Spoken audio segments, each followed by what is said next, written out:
Deus se importa com você.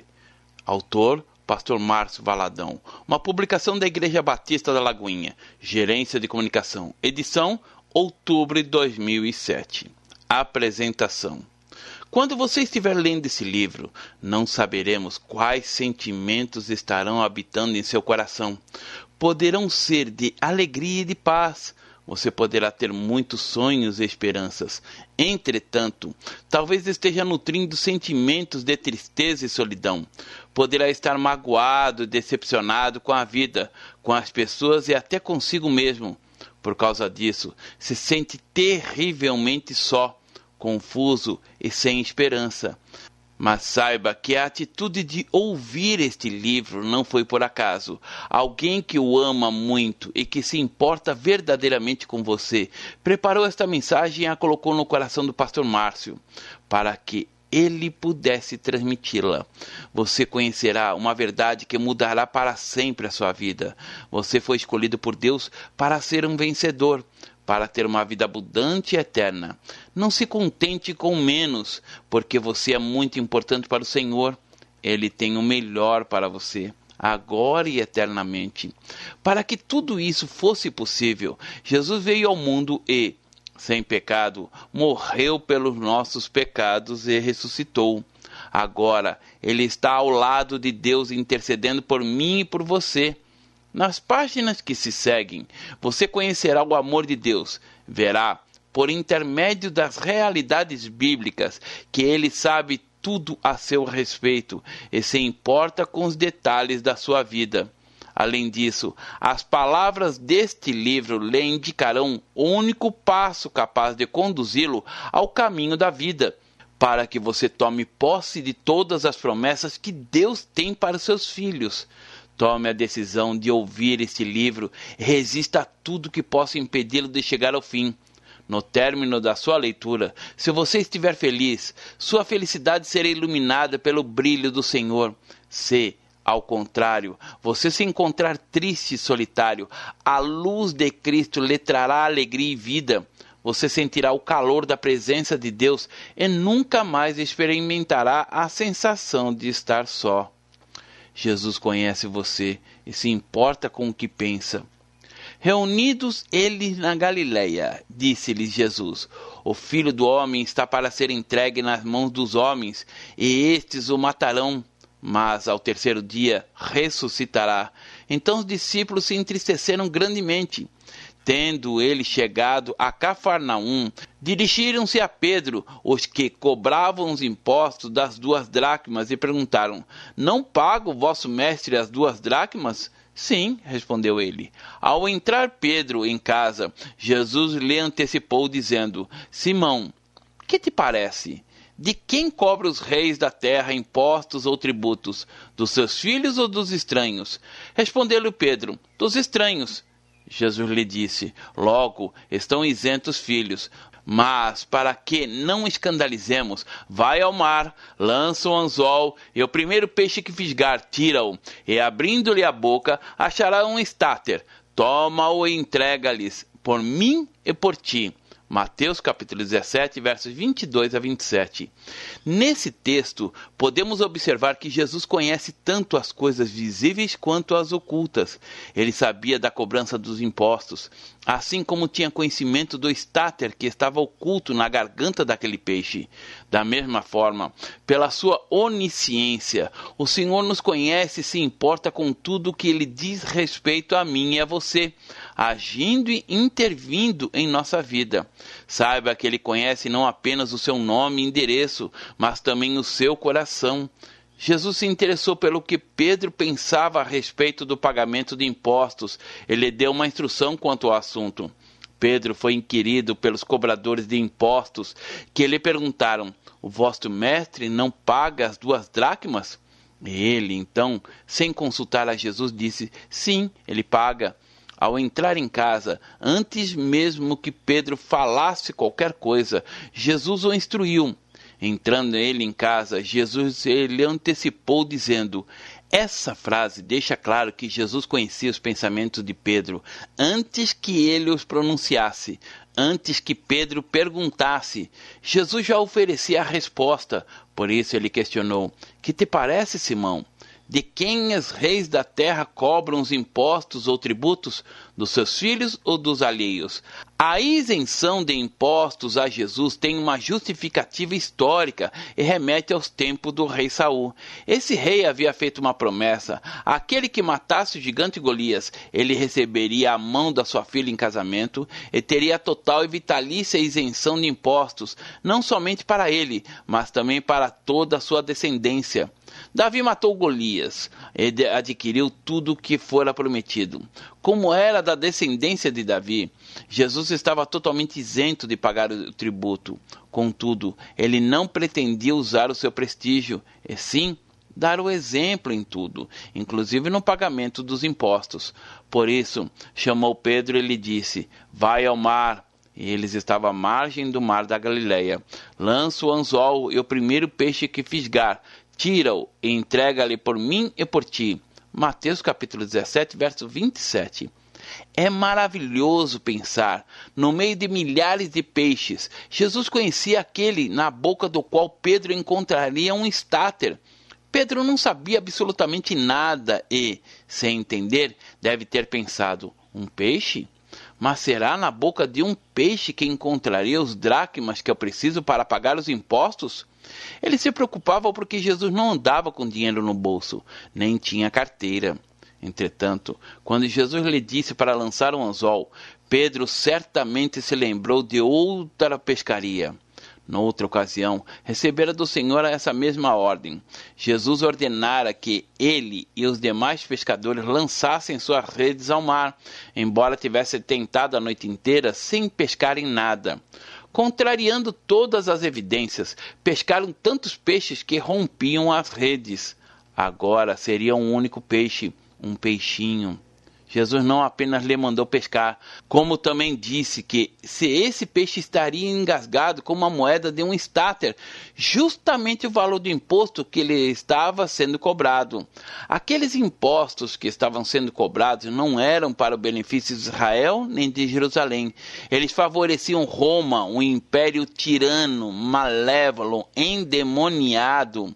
Há uma lição para nós nesse texto, tanto no aspecto social quanto individual. Vivenciamos algumas situações nas quais julgamos injustas muitas coisas, mas a palavra de Deus diz que a nossa justiça deve exceder em muito a dos escribas e dos fariseus. Jesus afirmou não ter vindo para revogar a lei, mas sim para cumpri-la. O Senhor é, em tudo, o nosso exemplo, o nosso modelo de vida e conduta. Deus sabe tudo sobre você. Deus nos conhece. Ele sabe todas as coisas. Nada lhe é encoberto. Se Deus sabe da existência de um peixinho que está entalado, muito mais Ele conhece a mim e a você. Jesus sabe quando você está triste ou alegre. Ele tem ciência de que você não possui dinheiro para pagar as muitas contas que estão chegando e sabe de todos os momentos difíceis pelos quais você tem passado. Jesus o conhece profundamente. Ele contempla as suas qualidades, sabe das suas imperfeições, dos seus desejos mais íntimos, das suas carências e preferências. Ele sabe o seu nome e sobrenome. Enfim, Ele conhece tudo a seu respeito. Nós temos amizade com as pessoas e pensamos que as conhecemos bem. Contudo, o nível de conhecimento que temos dos outros é muito superficial. Pense nas pessoas com as quais convive. Será que você as conhece mesmo? Será que sabe um pouco mais do que o nome delas? Talvez você saiba o seu endereço, a sua profissão, talvez você já até conheça a sua família, alguns dos seus gostos, mas não sabe o que vai no coração delas. Por mais íntimo que seja o relacionamento entre as pessoas, como o de um casal, por exemplo, que dorme na mesma cama, divide entre si os problemas, convive no dia a dia, não podemos dizer que o conhecimento mútuo seja total. Quantas vezes você se assusta com certos pensamentos aninhados no seu íntimo e, entre outras, surpreende-se com algumas das suas reações, não é mesmo? Podemos afirmar que somente Deus o conhece mais do que você mesmo. Você é importante para Deus. Contemplando o universo onde os satélites artificiais vão percrustar o infinito e os planetas, sabendo dos pesquisadores que investigam o cosmos com telescópios tão potentes, podemos perceber a onipotência e a onisciência de Deus. Porém, para nos conhecer intensamente, Jesus não precisa de nenhum instrumento. Do mesmo modo que o Senhor sabia da existência daquele peixe engasgado lá no mar da Galileia, Ele sabe como você está neste momento, exatamente agora, quando ouve esse livro. Deus se importa com você. Guarde isso no seu coração. Compreenda a profundidade do fato de que, para Deus, você existe como indivíduo e que Ele o conhece melhor do que você mesmo. Muitos dos moradores de apartamentos que dividem suas vidas lado a lado não se conhecem. Vizinhos descem no mesmo elevador, cumprimentam-se diariamente, mas tudo não passa de uma formal saudação. Atualmente, as pessoas vivem muito isoladas e por isso mesmo entendem que ninguém se importa com elas, chegando mesmo a acreditar que o fato de estarem vivas ou não é indiferente para as demais pessoas. Por isso, é de vital importância que você abra o seu coração para Deus, para conhecer a plenitude do amor dele e perceber o quanto ele o conhece e se importa com você. Deus conhece a mulher que foi desprezada pelo marido, a viúva solitária, o pai de família desempregado, o empresário que está cansado, o jovem frustrado, o adolescente complexado, a moça sonhadora e seus sonhos, até mesmo aqueles que não se realizaram. O Senhor conhece tudo e a todos. Ele conhece você. Ele sabe dos porões da sua alma, tão escondidos e escuros, repletos de baús lacrados, mas cujo conteúdo percebe muito bem. Ele conhece a sua intimidade. Nós nem imaginamos o valor que temos para Deus. Fomos comprados por alto preço. O sangue de Jesus simboliza a moeda paga pelo nosso resgate. Deus nos deu o que Ele tinha de mais precioso, seu Filho. Quando compreendemos o quilate da nossa redenção, percebemos o que Ele nos valoriza. O anelo do coração de Deus é que compreendamos que existimos para Ele e lhe somos preciosos. Se entendermos isso, poderemos vislumbrar o seu amor.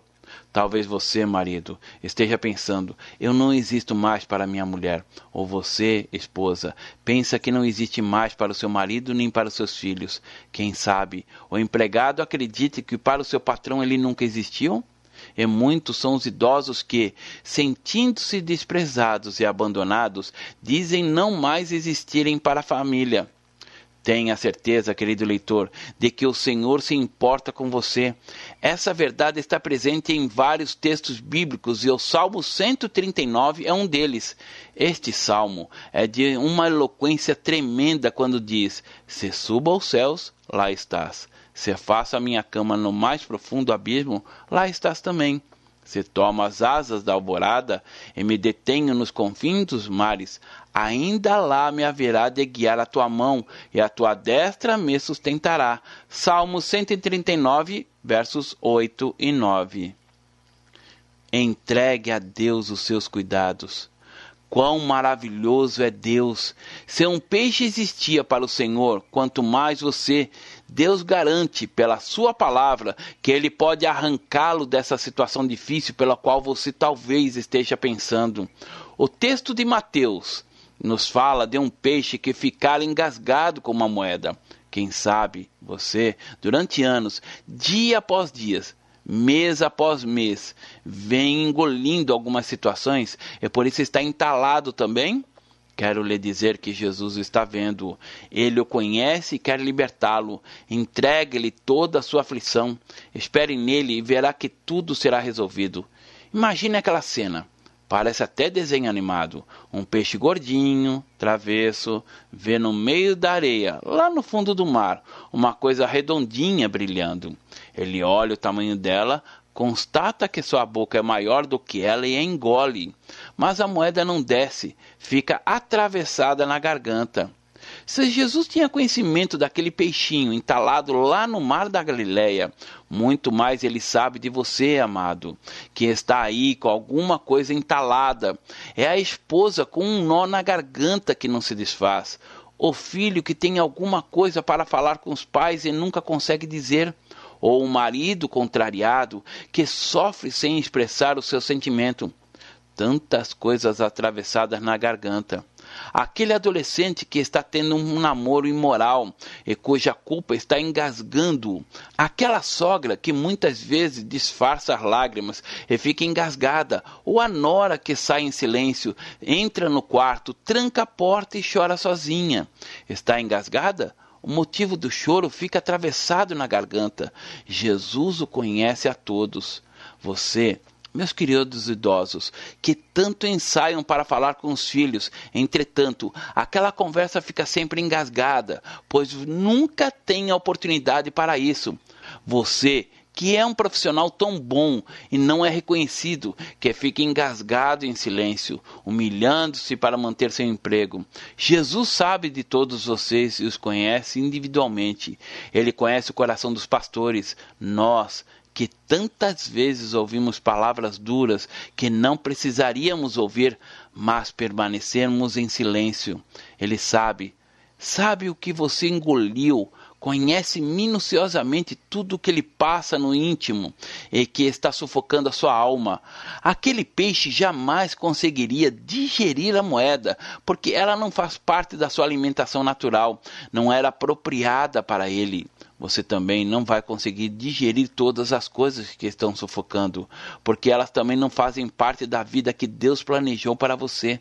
Por isso elas estão aí, atravessadas na garganta.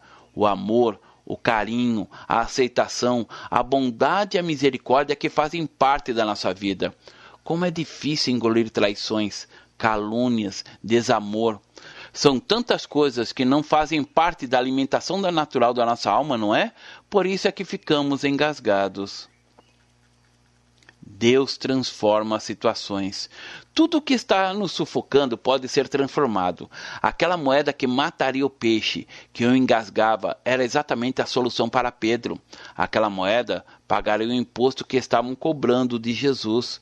Existem determinadas situações que ficam nos esmagando, sufocando-nos. Se você as entrega ao Senhor, Ele o ensinará a transformá-las, a torná-las diferentes. Começando por você, que será completamente transformada pelo poder de Deus.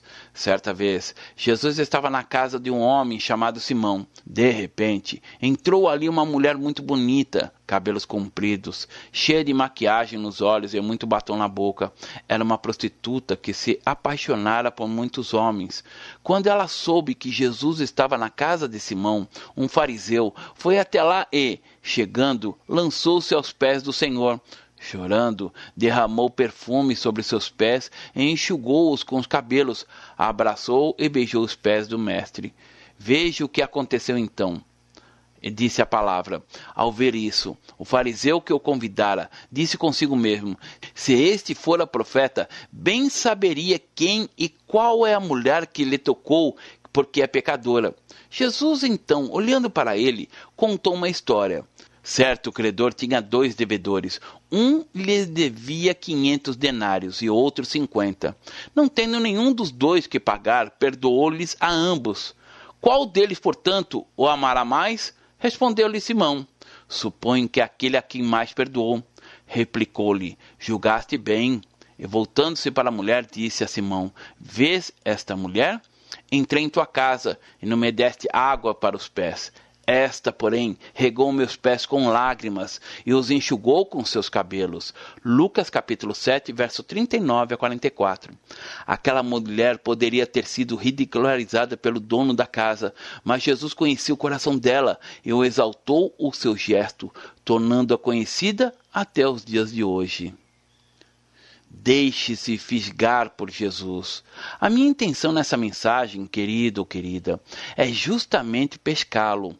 Não quero que você se engane a esse respeito. Já lhe joguei a isca, que é o amor de Jesus. Ele o conhece e quer tê-lo como seu filho. Ele sabe quando você se sente desprezado, sozinho, triste e vazio. Sabe o que você engoliu e o que está matando a sua alma, tirando o seu prazer pela vida, destruindo sua esperança e enfraquecendo sua existência. Ele quer arrancar a moeda, desimpedir sua alma para que você possa respirar com alívio e descansar. Você é valioso para o Senhor. Ele conhece o tesouro que há em você, muitas vezes oculto, mas que nas mãos dele tem um grande significado. A isca foi lançada. Deixe-se ser fisgado pelo Senhor. Entenda que, para ele, você só não existe, como também é muito importante. Reaja. Não é hora de ficar parado vendo a sua destruição. Toda situação que está sendo motivo de engasgo em sua vida pode ser transformada. Aceite essa verdade no seu coração. Coloque-se inteiramente nas mãos do Senhor.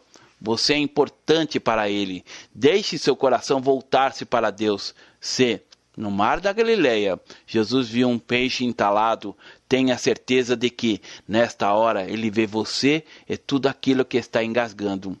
Para que a sua vida se torne alegre, tranquila, cheia de paz, você precisa ter uma relação profunda de amor e de graça com o Senhor Jesus.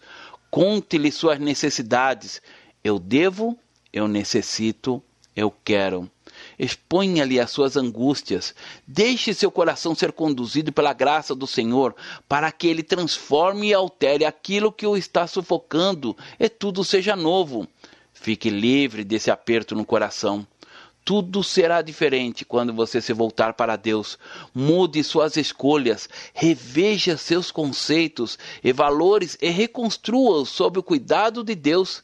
Reveja suas primeiras obras, arrependa-se, volte ao primeiro amor, Jesus. Ele toma você pela palma da sua mão e diz que com amor eterno o ama. Ele sabe quando você vacila, quando escorrega, quando peca. Ele sabe também quando você fica entalado com tantas coisas. Procure nesta hora transformar aquilo que o está sufocando em adubo para a sua vida. Volte-se para Deus, porque Ele pode transformar maldição em bênção. As Escrituras dizem que Deus prova o seu próprio amor para conosco, pelo fato de ter Cristo morrido por nós, sendo nós ainda pecadores. Romanos capítulo 5, verso 8. Porque Jesus vive, você existe também. Ele o entende e o compreende. Ele derramou seu precioso sangue para que houvesse poder de reconciliação entre você e Deus. Portanto, adore e bendiga o nome do Senhor. Uma escolha divina. Não fostes vós que me escolhestes a mim, pelo contrário, eu vos escolhi a vós, e vos designei para que vades e deis frutos, e o vosso fruto permaneça, a fim de que tudo quanto em meu nome pedirdes ao Pai em meu nome, Ele vô-lo conceda. João capítulo 15, verso 16. Jesus disse que não fomos nós que o escolhemos, mas Ele quem nos escolheu. Para que fomos escolhidos? Ele nos escolheu para sermos inteiramente dele. E por que Ele nos escolheu? Jesus nos escolheu porque Ele se importa conosco e com aquilo que vai nos acontecer, vida eterna ou morte eterna. Você e eu não podemos entender o porquê de termos sido escolhidos pelo Senhor sem que tivéssemos merecimento algum. Entretanto, Ele nos escolheu para sermos dele. Jesus sofreu, morreu crucificado e ressuscitou para que, por meio dele, fôssemos chamados de filhos de Deus. O seu amor para conosco é a única razão para essa escolha. O amor do Senhor envolve a todos os homens, mas nem todos os homens querem estar no plano de escolha do Senhor. Isso não significa que Deus escolheu uns para a salvação e outros para a perdição. No plano eterno de Deus e da sua vontade absoluta, Ele nos escolheu antes da fundação do mundo. Antes que o mundo existisse, você e eu já havíamos sido escolhidos. Antes da fundação do mundo, o Senhor já sabia, amigo ouvinte, das mensagens contidas nesse livro e que você o estaria ouvindo. Então, permita que esta verdade faça seu coração vibrar. O Senhor o escolheu. Algumas pessoas são muito tristes pelo fato de não terem sido escolhidas para um determinado emprego, para uma promoção, para um casamento. Por isso guardam mágoas, ressentimentos e choram, lastimando. Eu não fui escolhido. Normalmente o homem, na sua concepção seletiva, escolhe o mais forte, o melhor. Mas, na perspectiva de Deus, a escolha não é pelo que mais capaz, mais ágil, mais bonito. Nada disso conta para o Senhor. Ele diz, não fostes vós que me escolhestes a mim. Pelo contrário, eu vos escolhi a vós outros. Proclame com seu coração essa verdade. Eu fui escolhido por Jesus. O propósito da vida. Qual será o propósito de Deus para a sua vida? Muitos acreditam que o sucesso na vida depende das oportunidades, de estar no lugar certo e na hora certa. Mas não é assim. O propósito de Deus tem para nós não se resume no êxito momentâneo da vida, mas sim no sucesso de alcançarmos a salvação e a vida eterna, para a qual fomos para Ele designados. Essa, sim, depende de estarmos no lugar certo e na hora certa. O lugar certo é em Jesus e a hora certa é agora, porque o amanhã pertence a Deus e a palavra nos exorta dizendo, buscai ao Senhor enquanto se pode achar, invocai-o enquanto está perto. Isaías capítulo 55, verso 6. Foi o próprio Jesus quem disse, eu vim para que tenham vida e a tenham em abundância. João capítulo 10, verso 10. Ao afirmar que veio para nos dar vida em abundância, ele não se refere apenas no sentido biológico, ou seja, a vida física, mas também a um estado de espírito, de paz, de alegria e de plena comunhão com Deus. É a vida do Todo-Poderoso dentro do homem, uma vida abundante que começa aqui e dura eternamente. Muitas vezes pedimos algumas coisas e não a recebemos, porque nem sempre o que estamos buscando é realmente o melhor, segundo a vontade de Deus para nós. No livro de Tiago está escrito, pedi e não recebeis, porque pedis mal, para esbanjares em vossos prazeres. Tiago, capítulo 4, verso 3. Para prosseguirmos com a vida abundante com a qual fomos agraciados, precisamos permanecer em Deus e realizar sempre a sua vontade, fazendo pedidos que lhe agradem e que glorifiquem e exaltem o seu nome. Algumas vezes, por você não estar preparado para receber aquilo que pede ao Senhor, não vê o seu pedido atendido. Nesses momentos, aguarde, confie e descanse no Senhor. Creia que Deus é bom e que a sua misericórdia dura para sempre. Permita que o seu coração seja envolvido com esta gloriosa verdade, que você foi escolhido pelo Senhor para ter uma vida abundante. Deus não escolheu o homem por uma vida de sofrimentos, lutas, guerras, egoísmo e solidão. Não. Deus criou o homem para viver ao lado a lado com ele no paraíso, gozando de todas as delícias que ele criou. Essa qualidade de vida nos é oferecida gratuitamente. Não precisamos fazer nada, nem obras, nem sacrifícios, apenas crer que Deus existe e que enviou seu único Filho para morrer na cruz por nós. Jesus Cristo foi crucificado, morto e sepultado, mas ressuscitou ao terceiro dia e está sentado à direita de Deus Pai. Precisamos receber Jesus em nosso coração como Senhor e Salvador.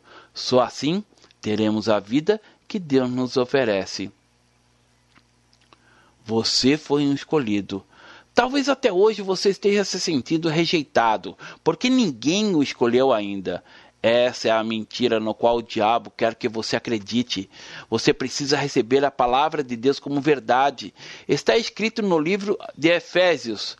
assim como nos escolheu nele antes da fundação do mundo, para sermos santos e irrepreensíveis perante ele, e em amor nos predestinou para ele, para a adoção de filhos, por meio de Jesus Cristo, segundo o beneplácito de sua vontade. Efésios capítulo 1, versos 4 e 5. Alegre-se, você foi escolhido pelo Criador do universo. Ele, que é o mais importante, o mais sábio, o mais justo, o mais poderoso, selecionou você para seu filho. Essa é a verdade transformadora. Ela faz a diferença. Guarde-a no seu coração. O Senhor o amou, escolheu e o designou para ser vitorioso. Você não nasceu para ser derrotado. A palavra diz: em todas essas coisas, porém, somos mais do que vencedores, por meio daquele que nos amou. Romanos capítulo 8, verso 37. Você é mais que vencedor porque foi eleito para vencer. Com Cristo, você já entra nas batalhas como vitorioso. O Senhor nos escolheu sem que nada tivéssemos para agradar-lhe. Nunca se esqueça de que o amor de Deus é que nos alcança. Não somos nós que o alcançamos. E só por meio de Jesus alcançamos a verdadeira comunhão com o Pai. Respondeu-lhe Jesus: eu sou o caminho, a verdade e a vida. Ninguém vem ao Pai senão por mim. João capítulo 14, verso 6. Aceite a escolha de Deus. A Bíblia nos diz que aquele que permanece em Cristo é uma nova criatura, cheia de paz e alegria. 2 Coríntios capítulo 5, verso 17. Ele tem comunhão íntima com seu Criador e, por isso, dá bons frutos de amor, de perdão, de mansidão. Você foi escolhido para vencer e gerar novas vidas em Cristo por meio dos seus frutos. Agora é o momento para que, diante do Senhor, você assuma a sua posição de vitorioso. Deus se importa com você, por isso o escolheu para ser seu filho, para lhe dar a vida em abundância. Você tem um livre-arbítrio, que é a sua vontade própria. Você precisa querer ser escolhido por Ele. Você quer se tornar um filho de Deus? Quer receber Jesus por seu Senhor e Salvador, entregando-lhe a sua vida? Você quer experimentar o novo nascimento do qual Jesus fala em João capítulo 3, verso 3? Na palavra de Deus está escrito: aquele que confessar que Jesus é o Filho de Deus, Deus permanece nele e ele em Deus. 1 João capítulo 4, verso 15. Este é o momento de Deus para a sua vida. Se você crê em Jesus como Filho de Deus e quer aceitar todo o amor que Ele lhe oferece, receba-o como Senhor absoluto da sua vida, como seu suficiente Salvador. Fale com o Senhor, ore com Ele, conforme a oração que vou ler. Deus, a Tua palavra diz que não fomos nós que escolhemos a Ti, mas que Tu nos escolhestes para o Teu propósito se cumpra em nossas vidas. Sei que não tenho cumprido os Teus desígnios, antes tenho vivido segundo a minha vontade. Reconheço que sou pecador e que o pecado tem me separado de Ti. Por isso te peço, perdoa os meus pecados. Eu creio que você se importa comigo e por isso enviaste Teu único Filho para morrer na cruz em meu lugar. Eu aceito. Eu quero ser escolhido por Ti. Eu abro nesta hora a porta do meu coração e recebo a Jesus Cristo como meu Senhor e Salvador, entregando-lhe o controle total da minha vida. Ensina-me o caminho que devo andar a partir de agora, para que a minha comunhão contigo seja plena e eu possa viver a vida abundante prometida por Jesus. Tomo posse pela fé da nossa vida em Cristo. Amém.